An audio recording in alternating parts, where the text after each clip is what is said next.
Hello students. हम लोग पढ़ रहे थे pharma chemistry D pharma first year का जो न्यू सिलेबस है उसके अकॉर्डिंग हम लोग चैप्टर नंबर 11 पढ़ रहे थे, जिसमें ऑलरेडी हम लोगों ने 2 टॉपिक कवर कर लिया था। चैप्टर 11 का 2 टॉपिक एंटी फंगल एजेंट, जिसमें फ्लूकोनाजोल एंड कीटोकोनाजोल, ये लेक्चर 1 में देखे थे। सेकेंड लेक्चर में हम लोग urinary track anti infective agent, जिसमें ऑफ्लॉक्सासिन को हम लोग डिटेल में पढ़े थे। आज हम लोग पढ़ेंगे एंटी ट्यूबरकुलर एजेंट, जिसमें INH, ethambutol, para aminosalicylic acid, pyrazinamide, rifampicin and प्रिटोमिनेट, ये सब ड्रग के बारे में पढ़ेंगे। ठीक है, तो हम लोग स्टार्ट करते हैं anti tubercular agent. Anti tuberculosis क्या होता है, एंटी ट्यूबरकुलर एजेंट क्या होता है? ये ड्रग है, actually anti tubercular agent drug है। तो ये ड्रग किस डिजीज़ में यूज़ होगा, पहले वो डिजीज़ के बारे में हम लोग पढ़ेंगे। ठीक है, तो एंटी ट्यूबरकुलर ड्रग ये यूज़ होता है ट्यूबरकुलोसिस में, जिसको हम लोग टीबी कहते हैं। टीबी की जो डिजीज़ होती है, ये एंटी ट्यूबरकुलर एजेंट ट्यूबरकुलोसिस में यूज़ होगा। तो ट्यूबरकुलोसिस या टीबी के बारे में हम लोग पहले 2-4 पॉइंट पढ़ लेते हैं। ठीक है, ट्यूबरकुलोसिस क्या है? ये it is an infectious disease caused by the mycobacterium tuberculosis. TB एक बैक्टीरिया की वजह से होता है, जिसका नेम है माइकोबैक्टीरियम ट्यूबरकुलोसिस। ये एक इन्फेक्शियस डिजीज़ है। इन्फेक्शियस डिजीज़ मीन्स कि एक पर्सन को रहेगा तो दूसरे पर्सन को इजीली ट्रांसमिट हो जाएगा। सपोज अगर ये डिजीज़ किसी एक पर्सन को होगा, तो ये डिजीज़ अगर ये पर्सन को, सपोज ये कोई पर्सन है, इसको टीबी हुआ, तो ये टीबी दूसरे पेशेंट को बहुत इजीली ट्रांसमिट हो जाएगा। कैसे? सपोज इसने स्नीजिंग किया, स्नीजिंग मीन्स इसने छींका, तो छींकेगा तो यहाँ से इसमें क्या होगा, इसके ड्रॉपलेट माउथ से क्या होगा, ड्रॉपलेट इन्वायरमेंट में आएंगे, वहाँ के आसपास के एरिया में आएंगे, और ये ड्रॉपलेट के पास में क्या होगा, ट्यूबरकुलोसिस, माइकोबैक्टीरियम ट्यूबरकुलोसिस का इसमें बैक्टीरिया रहेगा। माइकोबैक्टीरियम ट्यूबरकुलोसिस का बैक्टीरिया इसके छींकने से यहाँ पे आ गया। ठीक है, अभी ये जो पर्सन है ये नॉर्मल है, अब ये यहाँ पे ब्रीथ कर रहा है, यहाँ पे रिस्पायरेशन, यहाँ पे सांस ले रहा है, तो इस क्या होगा, ये इनहेल करेगा, इसके बॉडी में ये अभी बैक्टीरिया इंटर कर जाएगा। ये बैक्टीरिया इंटर करेगा और कहाँ पे जाएगा, इसके लंग्स में जाएगा, ये पर्सन के लंग्स में जाएगा। तो लंग्स में जाने के बाद में क्या होगा, ये लंग्स में नोड्यूल्स का फॉर्मेशन करेगा। इसी नोड्यूल्स को क्या बोलते हैं, ट्यूबरकिल बोलते हैं। ट्यूबरकिल या नोड्यूल्स क्या होते हैं? नोड्यूल्स ये मांस या टिश्यू के ग्रुप होते हैं, जिसमें क्या होता है, लेजन हो जाता है या घाव हो जाता है, उंड हो जाता है लंग्स के अंदर। ठीक है, उसी का दूसरा नाम है ट्यूबरकिल्स का फॉर्मेशन होता है, इस वजह से इस डिजीज को ट्यूबरकुलोसिस कहते हैं। एक बार फिर से रिपीट कर रहा हूँ कि ये बैक्टीरिया सपोज इसके अंदर था, ये पर्सन 1 के अंदर, यहाँ से स्नीजिंग किया तो ये बाहर आया इन्वायरमेंट में, वहाँ के एरिया में आया, फिर उसके बाद में कोई आसपास कोई दूसरा पर्सन है, वो क्या कर रहा है, वहाँ पे सांस ले रहा है, तो यहाँ से ये बैक्टीरिया इसके अंदर जाएगा। यहाँ से इसके अंदर जाने के बाद में ये जब ब्रीदिंग करेगा तो उसके लंग्स में जाएगा, और लंग्स में जाने के बाद में ये बैक्टीरिया एक नोड्यूल्स या ट्यूबरकिल का फॉर्मेशन करता है। इसी ट्यूबरकिल का फॉर्मेशन होने की वजह से इसको ट्यूबरकुलोसिस कहते हैं। इसके बैक्टीरिया का नाम भी है क्या, माइकोबैक्टीरियम ट्यूबरकुलोसिस। अब ये क्वेश्चन होता है कि ये लंग्स पे ही क्यों अटैक किया, बॉडी के अदर पार्ट पे जाने के वहाँ पे क्यों नहीं किया? बॉडी के अदर पार्ट पे भी जाता है, बट क्या है, ये जो बैक्टीरिया होगा, ये बैक्टीरिया को ऑक्सीजन ज़्यादा चाहिए, ग्रोथ के लिए ऑक्सीजन ज़्यादा चाहिए इसको। तो ऑक्सीजन सबसे ज़्यादा कहाँ पे मिलेगा, ये मिलेगा लंग्स के पास में। आप ब्रीदिंग करते हैं, मैं भी ब्रीदिंग करता, तो क्या होता है, ऑक्सीजन सबसे पहले किसके पास में जाता है, लंग्स के पास में। और ये बैक्टीरिया की जो सबसे ज़्यादा नीड है वो क्या है, ऑक्सीजन ही है। ऑक्सीजन के प्रेजेंस में क्या करेगा, ग्रोथ एंड मल्टीप्लिकेशन करेगा। विदाउट ऑक्सीजन वो नहीं रहता है। तो इस वजह से सबसे ज़्यादा जो इफेक्ट पहुंचाता है वो किसको पहुंचाता है, लंग्स को। बिकॉज जब ब्रीदिंग करते हैं, रिस्पायरेशन करते हैं, तो ऑक्सीजन सबसे पहले किसको मिलता है, लंग्स को मिलता है। तो इस वजह से लंग्स सबसे ज़्यादा अफेक्टेड होता है। अब देख लेते हैं थ्योरी पार्ट में इसका। Tuberculosis is an infectious disease caused by the mycobacterium tuberculosis.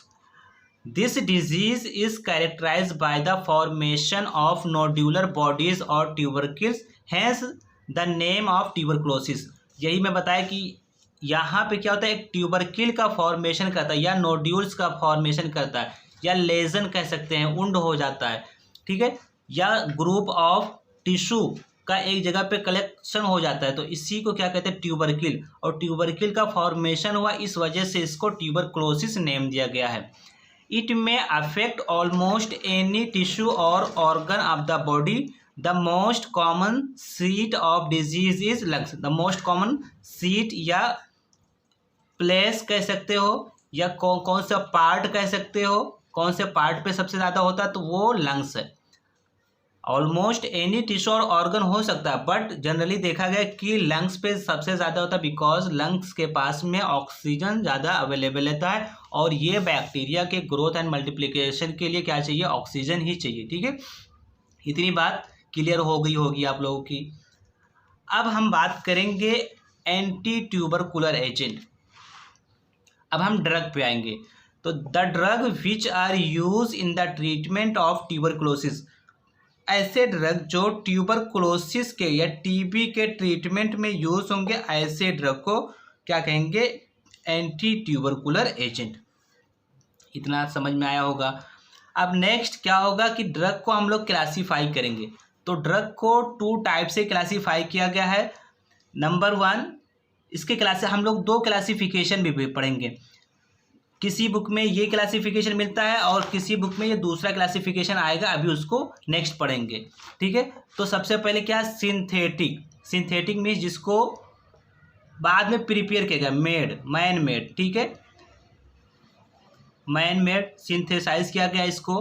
तो क्या होगा, इसमें आइसोनियाजाइड आता है, इथेन और कौन सा आता है, एथियोनामाइड आता है, इथेन ब्यूटॉल आता है, पायराजिनामाइड आता है, and para amino salicylic acid आता है। ये सिंथेटिक है। ठीक है, नेक्स्ट क्या होगा, एंटीबायोटिक्स। एंटीबायोटिक्स में क्या क्या आते हैं, rifampicin, cycloserine, streptomycin and capreomycin. ये एंटीबायोटिक्स है। ठीक है, नेक्स्ट जो क्लासिफिकेशन मिलता है वो क्या है, ड्रग तो वही है लेकिन उनको अलग तरीके से क्लासीफाई किया गया है। जिसमें कैसे किस तरीके से क्लासीफाई किया गया है, एक कहा गया, एक को फर्स्ट लाइन, दूसरे को कहा गया सेकेंड लाइन। ठीक है, फर्स्ट लाइन वाले को कहा गया प्राइमरी, सेकेंड इसको कहा गया सेकेंडरी, इसको कहा गया स्टैंडर्ड, और इसको कहा गया सेकेंड लाइन वाले को रिजर्व ड्रग। ठीक है, अब फर्स्ट लाइन में भी अलग से उसको सब क्लासीफाई किया गया, कैसे, बैक्टीरिसीडल। अब बैक्टीरिसीडल मीन्स क्या होता है, bacteri means bacteria and cidal means होता है किलर। मतलब ये ड्रग जो होंगे, इसके अंदर के जो ड्रग होंगे, ये बैक्टीरिया को डायरेक्टली क्या करेंगे, किल कर देंगे। किसी के ग्रोथ और मल्टीप्लिकेशन को रोकना है तो 2 चीज़ है। आप किसी को, अगर कोई आपका एनिमी है तो क्या करेंगे उसको, या तो उसके हाथ पैर तोड़ देंगे, क्या करना है, उसके हैंड को या हाथ पैर को क्या करना है, तोड़ देना है। दूसरा क्या करना है, या तो उसको जान से मार देना है। ठीक है, लेकिन किसी को मारना नहीं है, आपको जान से मार देंगे या फिर उसके हाथ पैर को तोड़ देंगे। तो इस तरीके से उसका ग्रोथ नहीं होगा। ठीक है, सेम टू सेम बैक्टीरिया के केस में हो रहा है। कैसे होगा, बैक्टीरिसीडल मीन्स बैक्टीरिया को किल कर देगा। ये जो मेडिसिन हो गया डायरेक्टली क्या करेंगे, बैक्टीरिया को किल कर देंगे। जिसमें कौन कौन से आते हैं, isonicotinic acid, hydrazine, rifampicin, streptomycin, pyrazinamide. वही पहले वाले ड्रग है जो हम लोग क्लासिफिकेशन पढ़े, बट इसको अलग टाइप से क्लासीफाई किया गया है, और ये क्या करेंगे, बैक्टीरिया को किल करेंगे। दूसरा क्या है, bacteriostatic. Bacteriostatic means, stat means क्या होता है कि उसको क्या करना है, रोक देना, जहाँ तक का उसका ग्रोथ हुआ है। कहने का मतलब कि उसके हाथ पैर को तोड़ देना। हाथ पैर को तोड़ दिए तो उसका ग्रोथ होगा, नहीं होगा। तो क्या होगा, जहाँ तक का वो पहुँचा था उसके ग्रोथ को उसी पे रोक देना, स्टेट उसको वहीं पे रोकना है, ठीक है, उसी स्टेट में। तो इसमें कौन कौन से आते हैं, इथेन ब्यूटॉल और पैरा अमीनो सैलिसाइलिक एसिड। ये फर्स्ट लाइन के हो गए। सेकेंड लाइन क्या होता है, सेकेंड लाइन में भी अगेन उसको बैक्टीरियसिडल एंड बैक्टीरियोस्टेटिक में क्लासीफाई किया गया है। बैक्टीरियसिडल में कैप्रियोमाइसिन एंड कैनामाइसिन, बैक्टीरियोस्टेटिक में इथियोनामाइड एंड साइक्लोसेरिन। तो अब हम लोग ये समझेंगे जो टॉपिक आया हो फर्स्ट लाइन या सेकेंड लाइन, तो फर्स्ट लाइन और सेकेंड लाइन का मीनिंग क्या हुआ उसको हम लोग उसका डेफिनेशन देख लेते हैं। फर्स्ट लाइन में क्या होता है, दे आर वेल टॉलरेटेड और have less incidence of side effect. कहने का मतलब ये है कि जब हम ये मेडिसिन यूज़ करेंगे फर्स्ट लाइन के, तो ये अपने बॉडी पे side effect, minimum side effect show करेगा, ठीक है, मिनिमम साइड इफेक्ट शो करेगा। एंड अपनी बॉडी उसको क्या करेगी, वेल टॉलरेट करेगी, अपनी बॉडी को वो अच्छा असर देगा और अपनी बॉडी उसके उस पर पॉजिटिव रिएक्शन शो करेगा, ठीक है। वेल टॉलरेट होगा, टॉलरेशन होता है मतलब बर्दाश्त करना, अपनी बॉडी उसको एक्सेप्ट करेगा, ठीक है, और उसका जो साइड इफेक्ट होगा लेस होगा। ये फर्स्ट लाइन ड्रग आते हैं, ठीक है। नेक्स्ट क्या आएगा, सेकेंड लाइन ड्रग या सेकेंड लाइन एजेंट्स। इसमें क्या होगा, दे आर लेस टॉलरेटेड, ये लेस टॉलरेट होगा, अपनी बॉडी इसको क्या करेगी, एक्सेप्ट नहीं करेगा। And have higher incidence of adverse effect या साइड इफेक्ट, तो इस केस में क्या होता है, इसका साइड इफेक्ट ज़्यादा रहता है, ठीक है। ये हो गया। अब हम लोग एक एक ड्रग का केमिकल नेम पढ़ेंगे। पहला क्या आता है, आइसोनिकोटिनिक एसिड हाइड्राजाइड। इसका दूसरा नेम है आइसोनियाजाइड भी बोलते हैं, इसको INH बोलते हैं। जो सिलेबस में दिया है वो कैसा दिया है, शॉर्ट में ही दिया है, INH करके दिया है, ठीक है। इसके 3 नेम हैं। अब इसका केमिकल नेम देखते हैं, केमिकल नेम कैसे आया होगा। केमिकल नेम में ये एक 6 मेंबर रिंग है जिसमें एक नाइट्रोजन है, नाइट्रोजन, और तो इतने रिंग को क्या बोलते हैं, क्या कहेंगे इसको बोलेंगे पायरीडीन। ये क्या है, पायरीडीन। पायरीडीन में एक CO ग्रुप लगा है और उसके साथ में NH2 लगा है, तो CO से मिलके हो गया, क्या हो गया, कार्बोनिल ग्रुप लगा है।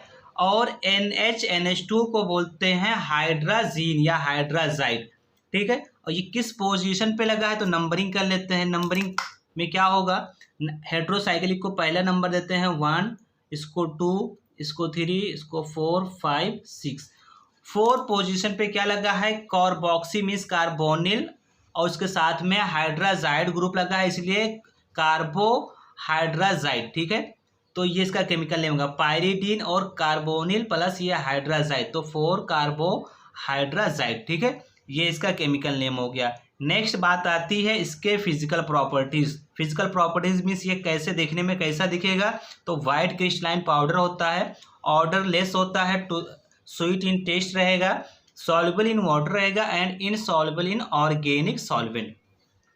स्टोरेज की बात करते हैं तो it should be stored in air tight light resistance container, ठीक है, and well close container.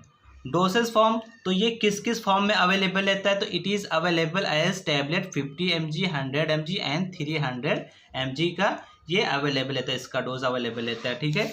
Next topic आती है इसके यूजेस। तो हम लोग किस में यूज़ कर रहे हैं, it is used as anti tubercular agent, ये ट्यूबरकुलोसिस में यूज़ हो रहा है। It is use in the treatment of pulmonary tuberculosis, pulmonary means lung में, ठीक है, लंग्स को पल्मोनरी बोलते हैं।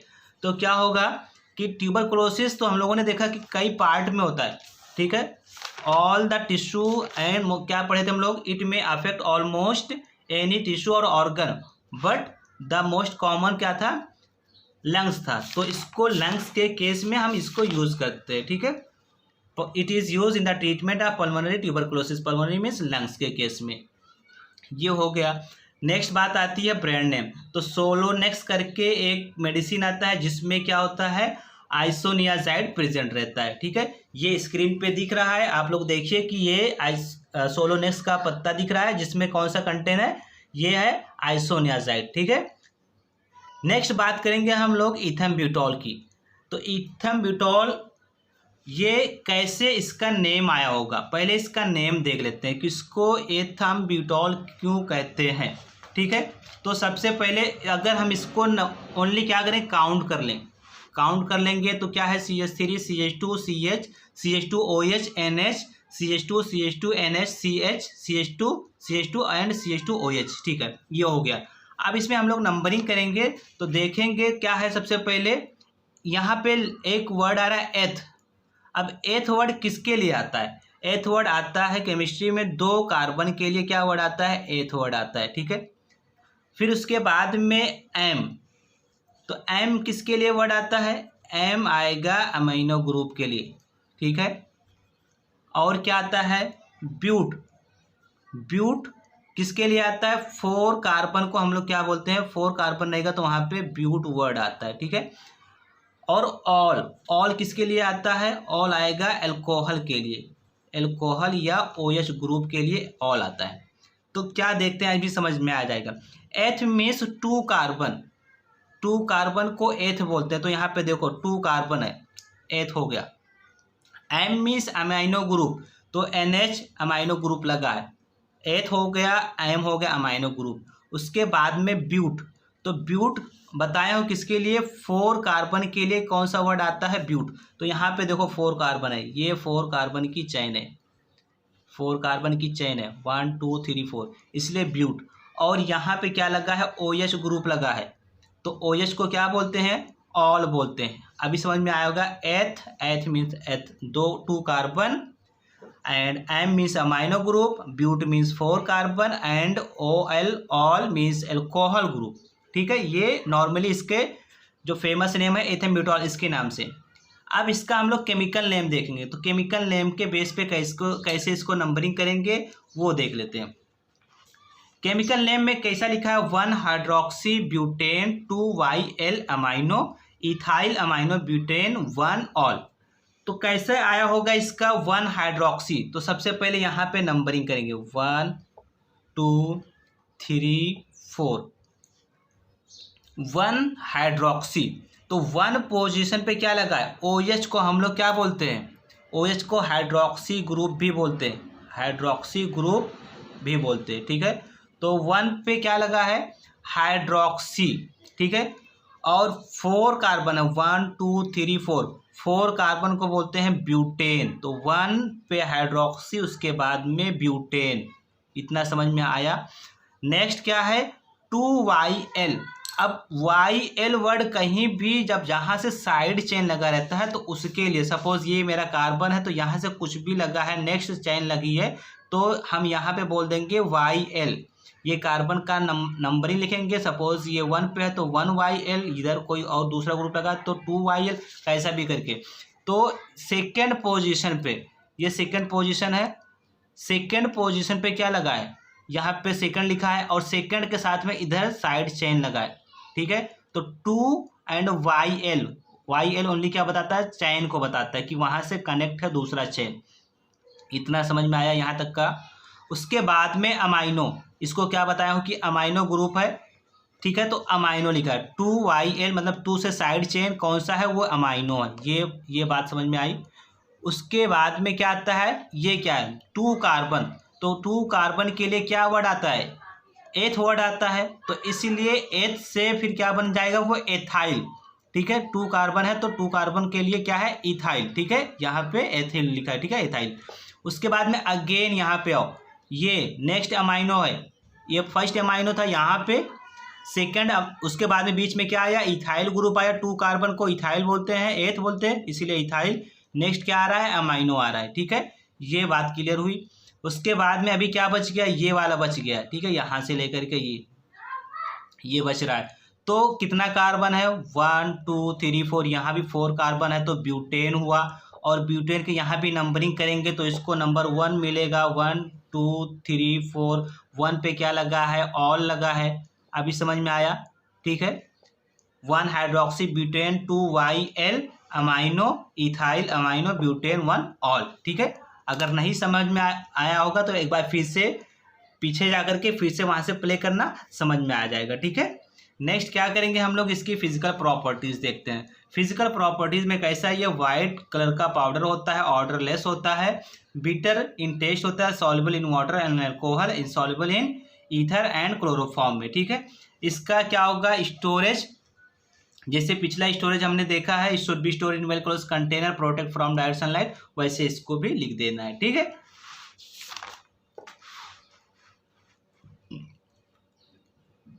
नेक्स्ट देखेंगे हम लोग डोसेज फॉर्म।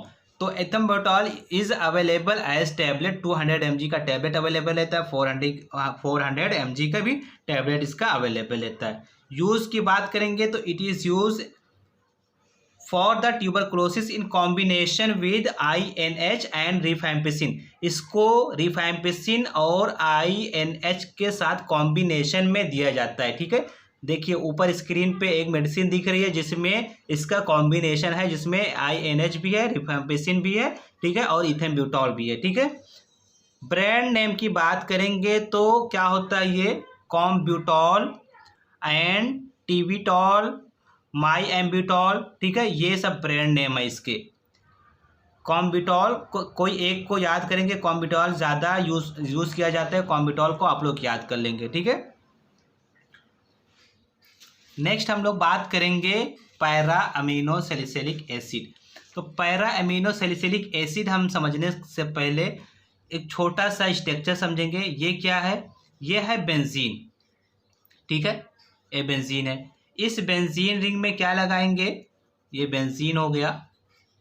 बेंजीन रिंग में एक COOH ग्रुप लगा दो, क्या लगाएंगे, COOH, तो ये हो गया benzoic acid, benzene plus COOH। ठीक है, तो क्या हो गया, बेंजोइक एसिड। ये बेंजोइक एसिड में हम क्या लगाएंगे, और एक OH ग्रुप लगा दो, COOH ऑलरेडी था, यहाँ पे OH लगा दिया, तो ये हो गया सैलिसिलिक एसिड। क्या हो गया, सैलिसिलिक एसिड। ठीक है, अब ये सैलिसिलिक एसिड, इसका नंबरिंग करेंगे ये सैलिसिलिक एसिड को, तो इसको 1, ये 2, 3, 4, 5, 6, इसको हमने नंबरिंग किया। और अब नंबरिंग करने के बाद में क्या करेंगे, दो तरीके से इसको नंबरिंग कर सकते हैं। एक नंबरिंग 1, 2, 3, 4, 5, 6 कर सकते हैं, या फिर दूसरे तरीके से इसको हम क्या कह सकते हैं, ये सेकंड वाले को हम लोग ऑर्थो कहते हैं, इसको थर्ड वाले को मेटा कहते हैं, एंड फोर्थ वाले को पैरा कहते हैं। तो नेक्स्ट हमारे जो ड्रग का नाम है वो क्या है, पैरा है, पैरा अमीनो सैलिसिलिक एसिड। कहने का मतलब ये है कि इसके 4th पोजीशन पे क्या लगा होगा, अमीनो ग्रुप लगा होगा। कैसे, ये देखिए मैं ड्रॉ कर रहा हूँ। 4th पोजीशन पे क्या लगा होगा, अमीनो ग्रुप NH2 और COOH, यहाँ पे क्या लगा होगा, OH लगा है, और ये पैरा पोजीशन पे क्या लगा है, P पोजीशन पे अमीनो ग्रुप लगा है। इसलिए ये ड्रग का नाम क्या है, para amino salicylic acid, because ये पैरा हो गया, ये पैरा पोजीशन है, और ये इसका नाम क्या है, सैलिसिलिक एसिड हम लोगों ने देखा। ठीक है, ये हो गया। इसका केमिकल नेम की बात करेंगे तो केमिकल नेम कैसे आएगा, दो तरीके से, दो नेम यहाँ पे केमिकल नेम लिखा है। फर्स्ट क्या है, 4 अमीनो सैलिसिलिक एसिड। ये तो हम लोग समझ लिए कि ये क्या था, ये 1 था, नंबरिंग करेंगे 1, 2, 3, 4, ठीक है, 5 एंड 6। तो 4 पोजीशन पे क्या लगा है, अमीनो ग्रुप लगा है, इसलिए 4 अमीनो सैलिसिलिक एसिड, ये पूरा सैलिसिलिक एसिड हो गया, एंड ये 4 अमीनो सैलिसिलिक एसिड होगा। दूसरे तरीके से कैसे इसका नेम हो सकता है, इसमें OH ग्रुप को भी नेम दिया गया है। ठीक है, तो 4 पे अमीनो ग्रुप है, 2 पे क्या है, हाइड्रोक्सी, इसको भी इंक्लूड किया अलग से। एंड अब इसको, पहले क्या था, पहले ये पूरे को सैलिसिलिक एसिड काउंट कर रहा था, अभी क्या कर रहा है कि ओनली इसको काउंट कर रहा है। ठीक है, OH को अलग लिख रहा है। तो 4 पे अमीनो एंड 2 पे हाइड्रोक्सी, उसके बाद में ये बेंजोइक एसिड बचा, तो बेंजोएट। ठीक है, ये समझ में आ गया होगा आप लोगों के। नेक्स्ट हम बात करेंगे इसकी फिजिकल प्रॉपर्टीज की। तो कैसा है, वाइट बल्कि पाउडर होता है, स्लाइट एसीटोन ऑर्डर, एसीटोन के जैसा इसका ऑर्डर रहता है, and slightly soluble in water, more soluble in alcohol, and ether. Alcohol and ether में क्या है, ये ज़्यादा सॉल्युबल रहता है, ठीक है। स्टोरेज सेम, इसका भी स्टोरेज जैसे पहले हम लोग पढ़ के आए हैं कि it should be store in well close container and protect from direct sunlight, ठीक है। उसको इसका भी सेम हम लोग लिख देंगे। नेक्स्ट बात करेंगे इसके डोसेज फॉर्म की। तो डोसेज फॉर्म क्या है, para amino salicylic acid is available as sodium amino salicylate. इसका जो कंपाउंड होगा देखेंगे, इसमें जो भी मेडिसिन रहेगा तो उसके साथ में सोडियम का कंपाउंड वहाँ पे अटैच रहता है, सोडियम के साथ में, ठीक है। तो ये सोडियम सॉल्ट के फॉर्म में ये अवेलेबल रहता है। कैल्शियम अमाइनो, नेक्स्ट क्या है, कैल्शियम अमाइनो सैलिसाइलेट। तो इसका कैल्शियम के साथ में एंड सोडियम के साथ में ये टैबलेट इसका आता है, ठीक है। ये हो गया इसका डोसेज फॉर्म। नेक्स्ट बात करेंगे यूजेस की। तो ये क्या है, पैरा अमीनो सैलिसाइलिक एसिड किस में हम लोग पढ़े थे, बैक्टीरियोस्टैटिक वाले ग्रुप में पढ़े थे, बैक्टीरियोस्टैटिक में पढ़े थे। तो ये क्या, it is used and bacteriostatic, मतलब ये बैक्टीरिया के ग्रोथ को ओनली रोकेगा, बैक्टीरिया को किल नहीं करेगा, ठीक है। It is used with isoniazid for the treatment of pulmonary tuberculosis. इसको भी आइसोनियाजाइड के साथ में या INH के साथ में कंबाइन करके लंग्स के ट्रीटमेंट में, पल्मोनरी मीन्स लंग्स के ट्रीटमेंट में दिया जाता है। लंग्स में अगर ट्यूबरकुलोसिस हो गया तो इस केस में दिया जाता है, ठीक है। नेक्स्ट बात करते हैं इसके ब्रांड नेम की। तो पैरासल एंड पामिसिल, ये इसके ब्रांड नेम है। नेक्स्ट हम लोग देखेंगे प्रीटोमिनिड, ठीक है। तो प्रीटोमिनिड का इसका स्ट्रक्चर थोड़ा सा बड़ा है और उससे भी कहीं बड़ा दिख रहा है इसका केमिकल नेम। इसके स्ट्रक्चर में एक बेंजीन रिंग है जिसके साथ में ऑक्सीजन एंड कार्बन से 3 फ्लोरीन लगा हुआ है। ये साइड में आएंगे CH2, फिर ऑक्सीजन, फिर एक बेंजीन रिंग है जिसमें 2 हेटेरो एटम है और इसी से फ्यूज हुआ एक और 5 मेंबर रिंग जुड़ा हुआ है, ठीक है। और फाइनली लास्ट में क्या लगा है, NO2। तो इसका केमिकल नेम भी पहले देखते हैं, पहले पढ़ेंगे क्या लिखा है उसके बाद में समझेंगे।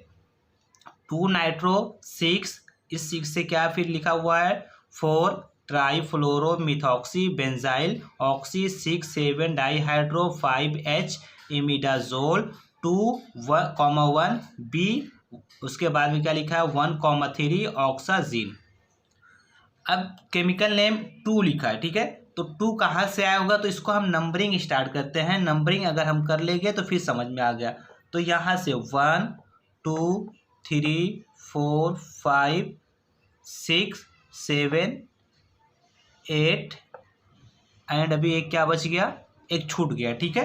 तो उसको हम लोग दोबारा अगेन नंबरिंग करेंगे। क्या क्या है, इसको 1 नंबरिंग करते हैं, इसको 2, ये यहाँ को, और ये पोजीशन को 3, ये 4 आएगा, ये 5 आएगा, ये 6 आएगा, ये 7 एंड ये 8 एंड ये 9, ठीक है। ये इसका नंबरिंग हो गया। अब हम देखेंगे ये कि 2 पोजीशन पे ये जो 2 है, इस 2 के साथ में क्या लगा हुआ है, इस 2 के साथ में लगा हुआ नाइट्रोजन, नाइट्रो ग्रुप लगा है, इसीलिए नाइट्रो लिखा है, ठीक है। 2 नाइट्रो। अब 6 पोजीशन पे ये 6 के साथ में इतने बड़े ग्रुप लगा हुआ है, ठीक है। और इधर आएंगे अगेन, लेफ्ट साइड में चलते आएंगे तो इसको फिर क्या करेंगे, इसको नंबरिंग दो, ये रिंग को नंबरिंग दो 1 2 3 4 5 6, ठीक है। ये रिंग को नंबरिंग देंगे तो इसके 4 पे ये ग्रुप लगा हुआ है, तो यहाँ पे 6 जो लिखा हुआ वो ये 6 है एंड ये जो 4 लिखा हुआ है ये 4 ये यहाँ से, ठीक है। तो 4 पे और 4 के फिर लेफ्ट साइड में जाएंगे तो 3 बार क्या लगा है, फ्लोरीन लगा है। तो ट्राई फ्लोरो इसीलिए लिखा है। फ्लोरीन के लिए क्या वर्ड आता है, फ्लोरो वर्ड आता है, ठीक है। इसलिए यहाँ पे ट्राई फ्लोरो लिखा हुआ है।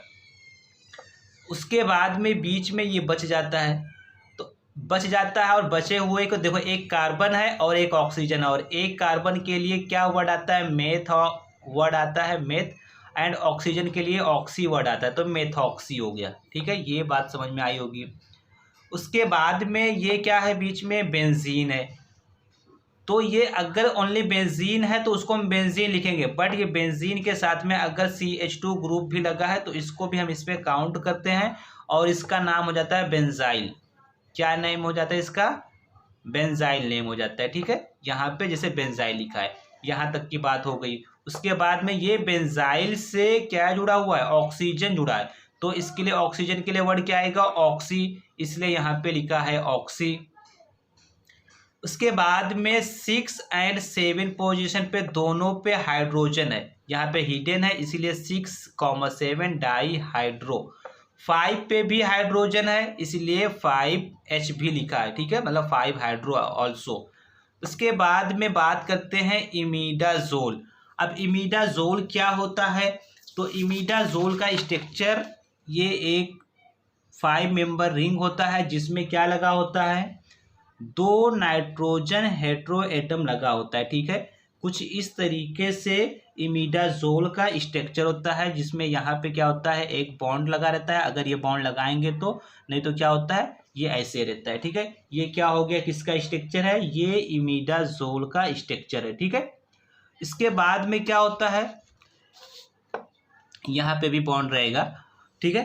तो ये इमिडाजोल का स्ट्रक्चर हो गया। इस इमिडाजोल में क्या लिखा है, 2,1, ठीक है। ये 2,1 कहाँ से आया, इस इमिडाजोल को नंबरिंग करो, अलग से इसको नंबरिंग करेंगे तो ये 1 नंबरिंग देंगे, इसको 2 नंबरिंग देंगे, 3, 4, 5, तो 2 पे एंड 1, ये इमिडाजोल की ये रिंग की बात कर रहा है, ये दोनों रिंग मतलब ये बॉन्ड, ठीक है, ये बॉन्ड यहाँ से लेकर के इतना, ये किसी 6 मेंबर वाले से फ्यूज है, ठीक है। तो किससे फ्यूज है, वो फ्यूज होता है ऑक्साजीन से। ऑक्साजीन क्या होता है उसको समझ लेते हैं। ऑक्साजीन में एक 6 मेंबर रिंग होता है, जिसमें क्या लगा होता है, एक नाइट्रोजन रिंग रहता है और यहाँ पे ऑक्सीजन लगा होता है, ठीक है। ये होता है ऑक्साजीन, ठीक। ये दोनों आपस में फ्यूज हो करके इमिडाजोल, ये क्या है, इमिडाजोल है ये, और ये क्या है, ऑक्साजीन है। इमिडाजोल एंड ऑक्साजीन आपस में फ्यूज हुए हैं यहाँ पे, तो ये स्ट्रक्चर बनाए हैं, ठीक है। और फ्यूजन के बाद में क्या हुआ है, ये बॉन्ड रिड्यूस हो गया है। कौन सा बॉन्ड, देखिए यहाँ पे बॉन्ड नहीं है, इस केस में यहाँ पे बॉन्ड है, ठीक है। और इसका नेम भी कैसे आया, ऑक्साजीन कैसे आया, तो ऑक्सीजन को हम क्या बोलते हैं, ऑक्सा बोलते हैं, और नाइट्रोजन को क्या बोलते हैं, एजा बोलते हैं, एजा, ठीक है। और यहाँ पे क्या लगा है, बॉन्ड लगा है, डबल बॉन्ड लगा है, तो डबल बॉन्ड के लिए वर्ड आता है जी, इन वर्ड आता है, इन, ठीक है। अब तीनों को मिलाओ, ऑक्सा प्लस एजा प्लस इन, ऑक्सा प्लस एजा प्लस इन, क्या बनेगा, ये ऑक्साजीन, ऑक्साजीन बनेगा, ठीक है। यहाँ पे ए छूट गया था, तो क्या बनेगा, ऑक्साजीन, ठीक है। यहाँ से ए हट जाएगा। इतना समझ में आया। तो हम बात कर रहे हैं इमिडाजोल, और इमिडाजोल का 2, हाँ इसमें एक चीज़ और बताना है भी, ये कौन सा बॉन्ड है, ये बॉन्ड है, इस बॉन्ड को नाम दे दिया है बी, नाइट्रोजन, और ये उसके नीचे के बॉन्ड को नेम दिया है बी, और ये बी, और ये यहाँ से यहाँ तक के बॉन्ड को नाम दिया है ए, ठीक है। तो ये बॉन्ड 1, 2 और ये आपस में फ्यूज होते हैं। 1, 2 का किसके साथ में फ्यूजन हो रहा है, ये बॉन्ड का इसके साथ में बी वाले बॉन्ड के साथ में फ्यूजन हो रहा है, तब जा करके ये स्ट्रक्चर बन रहा है। देखो ये 1, 2 का फ्यूजन हो रहा है किसके साथ में, बी वाले बॉन्ड के साथ में फ्यूजन हो रहा है, इसलिए यहाँ पे केमिकल नेम में क्या लिखा है, इमिडाजोल, और 2,1 बी, 2,1 किसके साथ में जुड़ा है, ये 2,1 ये बी वाले बॉन्ड के साथ में जुड़ा है, ठीक है। उसके बाद में हम लोग देखते हैं और क्या लिखा है, 1,3 ऑक्साजीन। अब ये 1,3 ऑक्साजीन कहाँ से आया, अगर हम ऑक्साजीन को नंबरिंग करेंगे तो ये एक हेट्रोसाइक्लिक कंपाउंड है, ये क्या है, हेट्रोसाइक्लिक कंपाउंड है। फिर से इसको मैं ड्रॉ कर दे रहा हूँ, ये एक हेट्रोसाइक्लिक कंपाउंड है, जिसमें एक ऑक्सीजन लगा है, एक नाइट्रोजन लगा है। अब इसका नंबरिंग करेंगे तो नंबरिंग ऑक्सीजन से स्टार्ट होता है, 1, 2, 3, 4, 5, 6, ठीक है। तो 1 पोजीशन पे एंड 3 पोजीशन पे हेट्रो एटम लगा हुआ है, और ये पूरी रिंग क्या है, ऑक्साजीन है, ऑक्साजीन है। तो इसलिए यहाँ पे लास्ट में क्या लिखा है, 1,3 ऑक्साजीन। ये बात समझ में आई कि 1,3 कहाँ से आया। ये रिंग बनने से पहले ही ये रिंग बनेगा तो इसमें सिर्फ इसी रिंग को नंबरिंग करो, ठीक है। ऐसे सिर्फ इसी को इमिडाजोल को ही नंबरिंग करेंगे तो ये समझ में आएगा, और ओनली इसी को ऑक्साजीन को नंबरिंग करेंगे तो ये समझ में आएगा, ठीक है। बाकी का ये जो हम लोगों ने देखा तो वह इजीली हमें समझ में आ गया था, बट ये 2,1B समझना है या 1,3 ऑक्साजीन समझना है तो दोनों को सेपरेट सेपरेट नंबरिंग करके समझना पड़ेगा। आई होप आप लोगों को समझ में आ गया होगा। अगर नहीं समझ में आएगा आपको दोबारा वीडियो देखिएगा तो आपको समझ में आ जाएगा, ठीक है। नेक्स्ट बात करेंगे हम लोग फिजिकल प्रॉपर्टीज की। तो कैसा रहता है, वाइट क्रिस्टलाइन पाउडर रहता है, ऑर्डरलेस है, बीटर इन टेस्ट है, इनसॉल्युबल इन वाटर है and soluble in organic solvent है, ठीक है। स्टोरेज की बात करेंगे तो कैसा है ये, इट शुड बी स्टोर, वैसे जैसे हम लोग पहले पढ़े हैं अभी, it should be store in well close container, protect from direct sunlight. Dosage form, it is available as tablet, ये टैबलेट फॉर्म में अवेलेबल रहता है, ठीक है। यूजेस कैसा है, it is use in the treatment of pulmonary tuberculosis, ये भी लंग में जब टीबी हो जाता है तो इस केस में हम इसका यूज करते हैं, ठीक है। ब्रांड नेम इसका क्या है, डोप्रेला है, ठीक है। ये इसका ब्रांड नेम है डोप्रेला। जो नेक्स्ट ड्रग आता है वो क्या है, पायराजीनामाइड। पायराजीनामाइड इसमें क्या है, देखो इसका केमिकल ये स्ट्रक्चर है जिसमें 2 नाइट्रोजन हेटेरो एटम है और CONH2 ग्रुप लगा है। केमिकल नेम कैसे क्या है इसका, पायराजीन 2 कार्बोक्सामाइड। ये स्ट्रक्चर एक बेंजीन रिंग जिसमें 2 हेटेरो एटम प्रेजेंट रहता है उसको बोलते हैं पायराजीन। ये पायराजीन का स्ट्रक्चर है, ठीक है। और उसके साथ में क्या लगा है, कार्बोनिल ग्रुप है और अमीनो ग्रुप लगा है तो इसको बोलते हैं कार्बोक्सामाइड, ठीक है। ये किस पोजीशन पे लगा है, 2 पोजीशन पे लगा है। इसको 1 2 3 4 5 6 2 पोजीशन पे कार्बोक्सामाइड लगा है, कार्बोनिल प्लस इसके साथ में अमीनो ग्रुप लगा है, इसलिए इसको कार्बोक्सामाइड कहते हैं। ये इसका केमिकल नेम हो गया। फिजिकल प्रॉपर्टीज भी इसका पहले के जैसा रहेगा, इजी पॉइंट है इसलिए मैंने इसको लिखा नहीं। स्टोरेज भी पता है आप लोगों को। यूजेस भी कैसा है, ये ट्यूबरकुलोसिस में यूज होगा। डोसेस फॉर्म या फॉर्मुलेशन ये भी टैबलेट फॉर्म में अवेलेबल रहता है, ठीक है। ब्रांड नेम क्या है इसका, लाइनामाइड एंड जीनामाइड, ये इसका ब्रांड नेम होता है, ठीक है। तो यहाँ पे tuberculosis and anti tubercular drug finish होता है। आई होप आप सभी लोग को समझ में आया होगा, ठीक है। आप लोगों को ये लेक्चर कैसा लगा कमेंट में ज़रूर लिखिएगा, ठीक है। अगर आप लोग को डाउट्स रहते हैं फिर भी आप लोग उसको मेंशन कीजिए, ठीक है। Thank you for watching. आप लाइक करना, शेयर करना, सब्सक्राइब करना ना भूलें, ठीक है। Thank you for watching.